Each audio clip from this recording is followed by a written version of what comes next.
Hej, vi är på mässan Stockholm Husbil Husvagn och vi har hittat några spännande grejer och vi tänkte vi kör lite intervju med de som kan det bäst.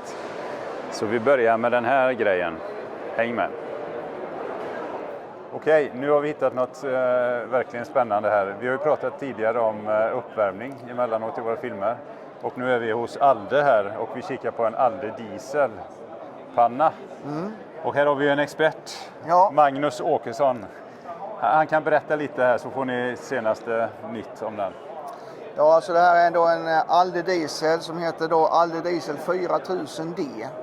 Just denna jag har idag heter 4000D plus och det är att den har konstant varmvatten. Om man säger så att den skulle det vara så att du tar ut mer varmvatten, han känner av om du tar ut extra mycket varmvatten för dusch eller flera ska duscha efter varandra. Då är det en trevägsventil som stänger flödet ut till elementen under den tiden och istället börjar cirkulera genom en inbyggd plattvärmeväxlare här för att få en extra boost på färskvattnet ut. Så visst kan du ha konstant varmvatten på ett bättre vis. Man prioriterar duschen då egentligen framför... Och det finns då en autoboost så han gör det automatiskt, han känner av det automatiskt. Okej, så när du slår på duschen och börjar använda den då inträffar den och sen kommer den tillbaka igen? Kommer tillbaka igen till ordinarie temperatur på 40 grader. Ja. Sen är det också det att den har ju 6 kilowatt dieseleffekt då. Han är steglös så han har inga fasta steg utan han har 1 till och med 6. Så han brinner på den effekten som man behöver just för att uppnå den temperaturen som du har satt i din panel på snabbaste sätt. Så han räknar ut med en algoritm förhållande till hur varm glykolen ska bli. Och sen skickar han ut det då med cirkulationspumpen för att få den bästa effekten så fort som möjligt. Att nå den temperaturen du vill. Du kan också välja panelen om du bara vill ha max gå till 3 kilo eller max till 4. Men köttar man på 1 till 6 så han får hela spelrummet att spela så kommer han ändå bara ta det han behöver. Så han är helt steglös. Han plockar precis bara det han behöver. En fråga som jag har då, som jag funderar lite på det är om du har för lite diesel i tanken och du står ute då och du har bara några liter kvar. Ja. Finns det någonting som bryter då, eller är det tillverkaren av husbilen som i så fall ordnar det så att den prioriterar att du ska kunna åka därifrån? Det är så att den här dygröret som sitter ner i tanken då för att suga upp dieseln, den går ju inte till botten. Han lägger högre upp än vad den som driver till motorn. Så det finns alltid en viss differens på en reserv som ska vara till motorn. Annars skulle du kunna sova och sen när du stiger upp så kan du inte köra därifrån. Nej. Så ska alltid ha ett antal liter kvar för att kunna köra till en ny tankstation. Men, precis, det är ju bra. Precis. Sen är det ju mycket frågor om det här att det krävs lite mer service. Och det är många, man vet inte riktigt vad det handlar om egentligen, men om du kan ta lite om det också. Ja, det krävs mer service på det viset att när man använder diesel så har man ju en vätska som går in som ska förångas i själva brännaren här inne. Och en brännare som har gått jag kan inte säga hur många timmar, men när det gått lite andra timmar så är det så att man gör ett flytande bränsle till en ånga som ska tändas av värme. Och det är ju så att man måste ha starka batteri för man startar med glödstift som glöder. Det kommer en dieseldroppe, det blir en ånga som tänder på ångan. Är inte batteriet starkt nog eller någonting som händer så att själva glödstiftet inte blir så varmt det behöver bli så kan det vara risk för att det blir en lite ojämn förbränning och då kan man få lite rök och så. Och får man ojämna förbränningar i en dieselbrännare så slaggar den sakta men säkert igen. Det kan bero på flera faktorer och då finns det som inget tvättmöjlighet och då får man byta brännaren. Så det är därför kan det bli lite tätare i och med att man behöver byta brännare med ett antal års mellanrum beror på hur många timmar man använder den. Va? Jag kan inte säga det. Det som är A och O tycker jag i alla fall är att när man har en sån här brännare så med jämna mellanrum, och menar kanske efter 14 dagar när man varit ute, öppna fönster och dörrar, sätt på pannan på 30 grader och kör den hårt så den ska nå 30 grader, försöka nå 30 grader men inte riktigt nå det. Då blir det riktigt varmt för då går det på högsta effekten. Då bränner han rent brännaren, bränner om det ska vara gammal slagg, bränner rent. Det är väldigt viktigt. Eller när du har varit ute för helgen, ta gärna och öppna upp och bränn till den någon timme innan du sätter in den för att vila kanske 2-3 veckor innan du ska ut nästa gång. Så försöker du förlänga din brännare så den verkligen är varm och bränt rent. Hur stor grej är det att byta brännare sen då? Om man bara sådär? Hur stor kostnad är det? Liksom... Ja, en brännare idag kostar för 7 500 kronor ut till kund. Och sen så är det då arbete på det då. Beror på hur svårt det är att ta ut den. Sen är det till plocka, man får ta den från sidan här, plocka ut och sätta i en ny. Just det. Det är väl det man kan säga om den. Annars så är det ju, han har ju el i sig också. Han har ju både 6 kilowatt el och, eller 6 kilowatt diesel plus 3 kilowatt el i den. Ja, just det. Men då måste man ju ha 16 ampere för att kunna köpa 3 kilowatt el. Oftast är det 10 i stolparna i Sverige i alla fall. Och då är det ju 2 kilowatt man kan köra på det. Ja, just det. Och du sa batterierna, det krävs lite mer av batterierna?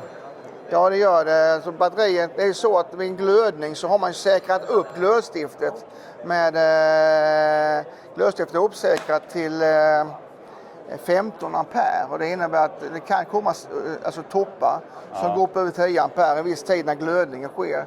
Har man då ett batteri som börjar bli lite dåligt så kan det vara svårt att uppehålla den glödningen som behövs för start. För likväl som när han startar, så när han stänger av så ska han ju efterglöda. För glöda väck slagg som finns på glödstiftet för att göra det rent för nästa start. Va? Så det är 2 glödningar för en start- och stoppfunktion. Just det. Och så glödningen sammanlagt kan gå upp och kanske både start och stopp på 2 minuter. Och då gäller det då att det finns ett batteri som tror matar på detta. Så ett förslag är ju, som vi rekommenderar nästan, det är att man har en solcell eller någon generator som kan ladda på batterierna så man inte lägger ute för länge och ta batteriet på andra grejer. Så när den väl pannan ska starta så finns inte riktigt den krämen så det blir så varmt. Nej. Då får vi en liten misständning. Den blir inte så varm så det blir en perfekt start. Och det försämrar ju brännaren så att säga. När han inte kan brinna riktigt från början. Men om man jämför då med en gasol, när ska man välja diesel tycker du? Liksom? Det är en stor fördel givetvis att ha det är det. Med diesel, enklare att få tag på när du är ute. Diesel finns ju på alla tankstationer. Ja.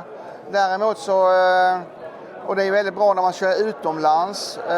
Man slipper ha med sig adaptrar, för man ska ha olika adaptrar när man fyller de olika tuberna i olika länder. Det är också så att diesel är väldigt bra.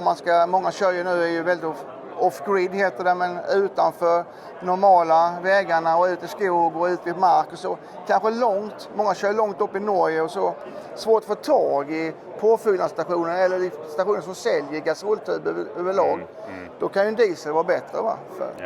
Däremot om man kör kanske in i städer, man ligger mycket på camping, men ligger mycket nära gasolpåfyllningsställen. Då kan det vara mycket enklare kanske att ha en gasolpanna istället. Just det. Så det är lite hur man ska campa till vad man använder den till. Det är ju en väldigt bra grej. Och sen kanske det sista här, hur mycket drar den då om man jämför med gasol? Är det någon skillnad? Nej, det är inga större skillnader. En diesel säger man dricker 1 deciliter per kilowatt och timme som den går på. Så skulle den gå som max för att till exempel då när man ska bränna ur den som jag pratade om innan.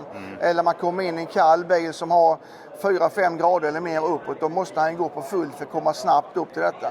Då ligger han ju på 6 kilowatt och då blir det 6 deciliter ungefär va. Som han ligger på i timmen. Men så länge ligger han för han går så snabbt upp till värmen. Då måste han slå ner annars går han bli överhettad i glykolen. Så att men går han länge på fullt som jag pratade om bränna ur då tvingar man han till att köra ut mycket vatten med va. Då ligger han på en halv liter timme 0,6 då. Gasen ligger ju på full fart på 5,5 kilowatt är den högsta gasen går på. Då ligger den på ungefär ett halvkilo gas i timmen. Så det är rätt likartat kan man säga. Va? Ja, men precis. Och sen då om du ligger ute, då har du värmt upp bilen. Sen när den ligger och håller värmen, då blir det lägre förbrukning. Ja, det blir det. Ja. Det blir det. Då ligger det som det händer då det är att en diesel vill inte stänga av. För då får han det här med glödeffekten före och efter hela tiden. Det vill han inte ha. Nej. Så en diesel går ner och lägger sig ungefär på 1 kilowatt. På 1 deciliter då. Där ligger den på sparlåga. Okay. Skulle det behövas värme så stiger han upp. Behövs det ingen värme ligger han kvar. Sen efter frågar han med jämna mellanrum liksom, behöver jag öka? Nej, så det är varmt ute men då kommer han vid ett visst läge och säger nej men då är det ingen mening jag ligger på. Då stänger han då. Okay. Och sen men då nästa gång han ska starta, då börjar ju glödningen, efterglödningen. Nästa gång får han börja glöda igen för att starta då. Ja, just det. Däremot en gasol fungerar mer som en shunt kan man säga. Behöver jag värme startar jag. För det är bara en gnista så får vi starten direkt på gasen. Då är det start för att starta sen. Nej, jag behöver ingen värme. Nej, då stänger jag av. Hur är det med ljud då? Hör man lite hela tiden då när den är igång liksom? Eller? Ja, man hör, det är ju en fläkt, en förbränningsfläkt. Det är den som man kan säga hörs då. Ja. Och det är ju att köra diesel pannor är högre effekt på varvet på en diesel på förbränningsfläkten. Ja, okay. Uppåt, när det går som max så ligger det nästan på 10 000 varv, men i vanliga fall när han går ner så ligger han så fort så det hörs inte så mycket. Nej. Men man tänker sig att man hör den, däremot en gas, den kanske stänger av helt och hör du bara cirkulationspumpen. Men här kommer den ju som att höra den här fläkten kan vara lite längre så det kan bli en viss skillnad i ljud. Men inga större skillnader när han ligger på sparlåget. Däremot när han går fullt, va, det hör man ju på den med, då susar det lite så det blir det automatiskt när han går fullt. Ja, exakt. Och sen en grej till som jag kommer på här. Hur är det med lukt om man säger? Gasolen, luktar det diesel liksom? Vad tänker på omgivningen då? Ja, det blir en viss diesellukt kommer vi inte ifrån när det är en dieselpanna. Det kvittar vilken dieselpanna man har igång så får man en viss diesellukt. Och gasolen har ju med en mindre lukt och lite mer annan blandning i den när det kommer ut. Så det blir ju en lite annorlunda diesellukt. Men det är inte så mycket tror du så att man stör grannarna på campingen liksom eller? Nej, det har ju med att göra med hur ren sin brännare är. Va? Det kan man med säga. Va? Ju mer den inte har blivit varm nog och så kommer det bli att den brinner kanske inte helt 100. Det blir mer en bättre lukt. Så det gäller ju också att man sköter sin brännare och vårdar den och eldar ur den med jämna mellanrum. Just det. Ja, vad bra. Fantastiskt mycket info här. Det tror jag är uppskattat av många. Ja. Tack så hemskt mycket. Tack så mycket själv. Du kom hit och pratade med mig.